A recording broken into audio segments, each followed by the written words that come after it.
सकते हैं इंशाल्लाह, हिस्नुल मुस्लिम जो दुआ की किताब है उसमें देख सकते हैं, या नमाज नबवी जो सैयद शफीकुर रहमान की किताब है जो इंग्लिश उर्दू वगैरह में अवेलेबल है उसमें देख सकते हैं इंशाल्लाह।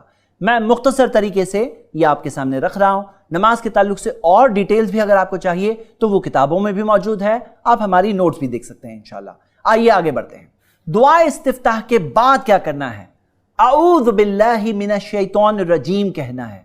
इसकी दलील क्या है? इसकी दलील कुरान की आयत है, सूरह नहल सूरह 16 आयत नंबर 98, फ़इज़ा क़रअतल कुरान फ़स्तइज़ बिल्लाहि मिनश शैतानिर रजीम। जब तुम कुरान पढ़ो तो अल्लाह की पनाह मांगो शैतान मरदूद से। और अब हम कुरान की तिलावत करने वाले हैं। कुरान की कौन सी सूरह की?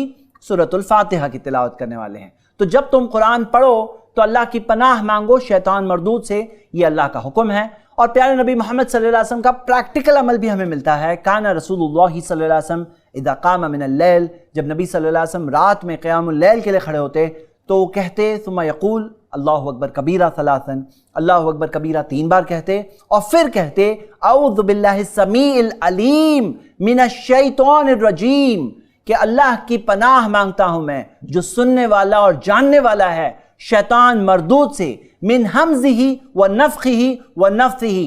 इसका मतलब क्या है? मैं अल्लाह की पनाह मांगता हूं शैतान मरदूद से, मिन हमज़िही उसके पागलपन से, व नफ़ख़िही उसकी शायरी उसकी पोइट्री से, व नफ़्सिही उसके गुरूर से। तो ये हमज़िही व नफ़ख़ी व नफ़्सिही की अलग अलग शरह, अलग अलग कमेंट्री हमें मिलती है। शैतान के अलग अलग हथकंडे हैं, आपको और मुझे हराने की जो कोशिश करता है, अपने गुनाह की गुमराही के रास्ते पर ले आने की कोशिश करता है। तो हम अल्लाह की पनाह मांग रहे हैं शैतान मरदूद से। तो ये लॉन्गर वर्जन है, यानी ये भी कहना साबित है जैसा कि आपके सामने हदीस है। और अगर आप शॉर्ट में अऊज़ु बिल्लाहि मिनश शैतानिर रजीम कहें, यह भी साबित है। बाज़ लोग ये समझते हैं कि दुआ इस्तिफ्ताह पढ़ने से पहले हमें अऊज़ु बिल्लाह पढ़ना है, लेकिन हकीकत यह है दुआ इस्तिफ्ताह पहले पढ़ेंगे, उसके बाद में अऊज़ु बिल्लाह, फिर बिस्मिल्लाह कहेंगे और फिर तिलावत करेंगे इंशाल्लाह। तो नेक्स्ट क्या है? बिस्मिल्लाह है। बिस्मिल्लाह कहना है, इस बारे में तो कोई इख्तिलाफ नहीं। इख्तिलाफ एक मौजू पर है कि बिस्मिल्लाह तिलावत से पहले जोर से पढ़ेंगे या खामोशी से पढ़ेंगे। इस मुतालिक मैं आपके सामने एक हदीस रखना चाहता हूं जो सही मुस्लिम में है, अनस बिन मालिक रज़ियल्लाहु अन्हु उसके रावी है, और ये हदीस से मसला पूरा वाज़ेह और क्लियर हो जाता है। वो कहते हैं सल्लैतु खल्फ़ नबी सल्लल्लाहु अलैहि वसल्लम, मैंने नबी सल्लल्लाहु अलैहि वसल्लम के पीछे नमाज पढ़ी, व अबी बकर, अबू बकर के पीछे पढ़ी, व उमर, उमर रज़ियल्लाहु अन्हु के पीछे, व उस्मान, उस्मान रज़ियल्लाहु अन्हु के पीछे पढ़ी। फ़कानु यस्तफ्तिखूना बि अल्हम्दुलिल्लाहि रब्बिल आलमीन, वो सब के सब शुरुआत किया करते थे अल्हम्दुलिल्लाहि रब्बिल आलमीन से। ला यज़कुरूना बिस्मिल्लाहिर रहमानिर रहीम, बिस्मिल्लाहिर रहमानिर रहीम नहीं कहा करते थे। फ़ी अव्वली क़िराअतिन वला फ़ी आख़िरिहा, ना शुरू के पहली क़िराअत में ना दूसरी क़िराअत में। पहली और दूसरी से मुराद ये भी हो सकता है कि पहली तिलावत जो सूरतुल फातिहा है और दूसरी तिलावत जो दूसरी सूरह हम पढ़ते हैं, या पहली तिलावत जो पहली रकात में है या दूसरी तिलावत जो दूसरी रकात में है, यानी दोनों के अंदर बिस्मिल्लाहिर रहमानिर रहीम नबी सल्लल्लाहु अलैहि वसल्लम, अबू बकर रज़ियल्लाहु अन्हु, उमर रज़ियल्लाहु अन्हु, उस्मान रज़ियल्लाहु अन्हु नहीं कहा करते थे। तो ये एक बहुत मजबूत दलील है। उन सब के पीछे आप और मैं, हमने तो नमाज नहीं पढ़े, अनस रज़ियल्लाहु अन्हु ने पढ़े, और उन्होंने बयान किया कि किस तरह से वो लोग बिस्मिल्लाहिर रहमानिर रहीम जोर से नहीं कहा करते थे। तो यहाँ पे ये दलील की रोशनी में ये बात ज़्यादा मजबूत दिख रही है कि बिस्मिल्लाहिर रहमानिर रहीम खामोशी से पढ़ा जाए और इमाम अल्हम्दुलिल्लाहि रब्बिल आलमीन से शुरुआत करेंगे इंशाल्लाह। आइए आगे बढ़ते हैं। इसके बाद में सूरतुल फातिहा पढ़ेंगे। और याद रखिए इस बारे में प्यारे नबी मोहम्मद सल्लल्लाहु अलैहि वसल्लम ने फरमाया, यह हदीस सही बुखारी में दर्ज है, उबादा बिन सामित रज़ियल्लाहु अन्हु इस हदीस के रावी है, ला सलाता लिमन लम यक़रा बिफातिहतिल किताब, उसकी नमाज नहीं होती जो सूरतुल फातिहा ना पढ़े। जो सूरतुल फातिहा ना पढ़े उसकी नमाज ही नहीं होती।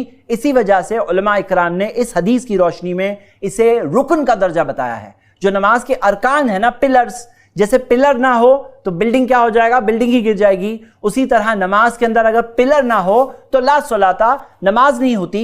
तो नमाज के बाद अरकान है, और ये तीसरा रुकन है जो हम देख रहे हैं।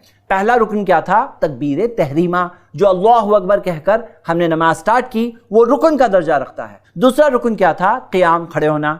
اور تیسرا رکن جو آ رہا ہے وہ ہے سورۃ الفاتحہ کی تلاوت۔ اس کی دلیل کیا ہے؟ لا صلاۃ لمن لم یقرأ بفاتحۃ الکتاب، اس کی نماز نہیں ہوتی جو سورۃ الفاتحہ نہ پڑھے۔ تو میرے بھائی میری بہنیں، سورۃ الفاتحہ ہر رکعت میں پڑھنا لازم ہے، جیسا کہ اس حدیث سے ہمیں پتہ چلتا ہے۔ اور اس بارے میں ایک اور حدیث ہم دیکھتے ہیں، ابو ہریرہ رضی اللہ عنہ بیان کرتے ہیں کہ پیارے نبی محمد صلی اللہ علیہ وسلم نے فرمایا، من صلی صلاۃ لم یقرأ فیہا بأم القرآن، جس نے کوئی ایسی نماز پڑھی جس کے اندر اس نے ام القرآن یعنی سورۃ الفاتحہ نہیں پڑھی، پیارے نبی محمد صلی اللہ علیہ وسلم نے 3 بار کہا وہ نماز ناقص ہے، ناقص ہے، ناقص ہے، غیر تمام، مکمل نہیں ہے۔ یعنی اگر کوئی نماز پڑھے جس کے اندر سورۃ الفاتحہ نہیں پڑھا گیا تو وہ نماز کیسی ہے؟ ناقص ہے، غیر تمام، مکمل نہیں ہے۔ پیارے نبی محمد صلی اللہ علیہ وسلم کا بہت سٹرکٹ فرمان ہے اس موضوع پر، تو اس بات کا ہمیں خاص خیال رکھنا چاہیے۔ اب سوال یہ اٹھتا ہے کہ اگر ہم امام کے پیچھے ہیں تو سورۃ الفاتحہ پڑھیں گے یا نہیں پڑھیں گے؟ فقیل علی ابی ہریرہ، ابو ہریرہ رضی اللہ عنہ سے یہی سوال پوچھا گیا۔ کیا کہا گیا؟ کہا گیا ان نکون وراء الامام، اگر ہم امام کے پیچھے ہوں تو فقال اقرا بہا فی نفسک، ابو ہریرہ رضی اللہ عنہ نے کہا کہ تو اس حالت میں خاموشی سے اپنے اندر ہی اندر پڑھ لیا کرو۔ اس بارے میں ایک بہت ہی واضح حدیث ہے جو عبادہ بن صامت رضی اللہ عنہ بیان کرتے ہیں، کننا خلف رسول اللہ صلی اللہ علیہ وسلم، وہ کہتے ہیں کہ ہم سب نبی صلی اللہ علیہ وسلم کے پیچھے تھے، فی صلاۃ الفجر، فجر کی نماز میں، فقرأ رسول اللہ صلی اللہ علیہ وسلم، نبی صلی اللہ علیہ وسلم نے قرات کی، فثقلت علیہ القراءۃ، ان کے لیے قرات تلاوت بھاری ہونے لگی، فلما فرغ قال لعلکم تقرؤون خلف امامکم، انہوں نے کہا کہ ہو سکتا ہے تم اپنے امام کے پیچھے تلاوت کرتے ہو، قلنا نعم حظا یا رسول اللہ، انہوں نے کہا ہاں ہم جلدی جلدی پڑھ لیتے ہیں، قال لا تفعلوا، نبی صلی اللہ علیہ وسلم نے کہا ایسا مت کرو، الا بفاتحۃ الکتاب، سوائے سورۃ الفاتحہ کے لیے، فإنہ لا صلاۃ لمن لم یقرأ بہا، کیونکہ جو شخص سورۃ الفاتحہ نہ پڑھے اس کی تو نماز ہی نہیں ہوتی۔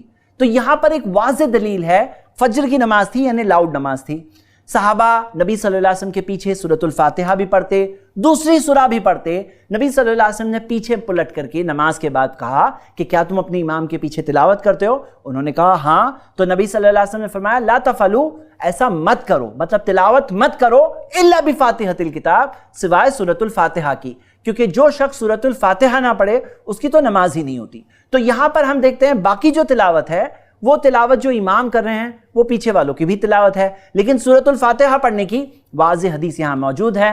میں جانتا ہوں اس موضوع پر بہت سارے لوگوں کے کئی اشکالات ہوتے ہیں، کئی ڈاؤٹس ہوتے ہیں، تو میں آپ کو ابھاروں گا کہ آپ امام بخاری کی لکھی ہوئی کتاب جزء القراءۃ، اس کتاب کو پڑھیں، اس کا اردو ترجمہ اور تشریح نصر الباری کے نام سے چھپی ہے جو شیخ زبیر علی زئی نے لکھی ہے۔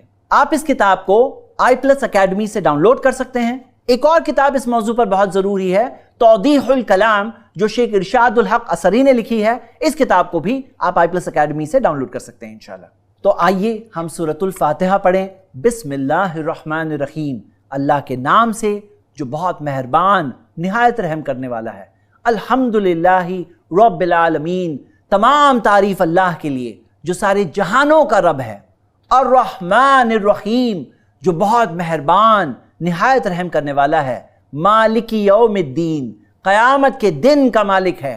ایاک نعبد و ایاک نستعین، ہم تیری ہی عبادت کرتے ہیں، تجھی سے مدد طلب کرتے ہیں۔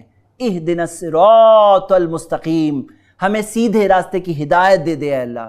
صراط الذین انعمت علیہم، ان کا راستہ جن پر تو نے نعمت کی، غیر المغضوب علیہم ولا الضالین، ان کا راستہ نہیں جن پر تیرا غضب ہے، ان کا راستہ نہیں جو گمراہ ہو گئے، بھٹک گئے۔ میرے بھائیوں میں بہنیں، دل و جان سے ہر بار معنی سمجھتے ہوئے ہمیں سورۃ الفاتحہ پڑھنا چاہیے، اللہ تعالیٰ سے ہدایت طلب کرنا چاہیے، کیونکہ ہدایت ہمیں ہر لمحہ ہر سیکنڈ چاہیے۔ اگر ہمارا ہدایت کا سپلائی کٹ ہو گیا تو وہاں پر ہم گمراہ ہو جائیں گے۔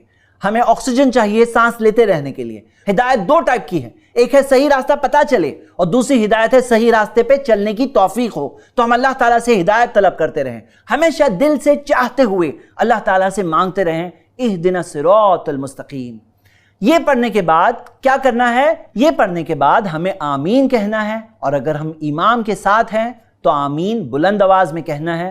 نبی صلی اللہ علیہ وسلم کے تعلق سے وائل بن حجر رضی اللہ عنہ بتاتے ہیں، کانا رسول اللہ صلی اللہ علیہ وسلم، نبی صلی اللہ علیہ وسلم اذا قرأ ولداللین، جب ولداللین کہتے قال آمین، نبی صلی اللہ علیہ وسلم آمین کہتے، ورفع بها صوتہ، اور اس کے ساتھ ان کی آواز بلند ہوتی۔ یہ حدیث ابو داؤد میں صحیح سند کے ساتھ ہے۔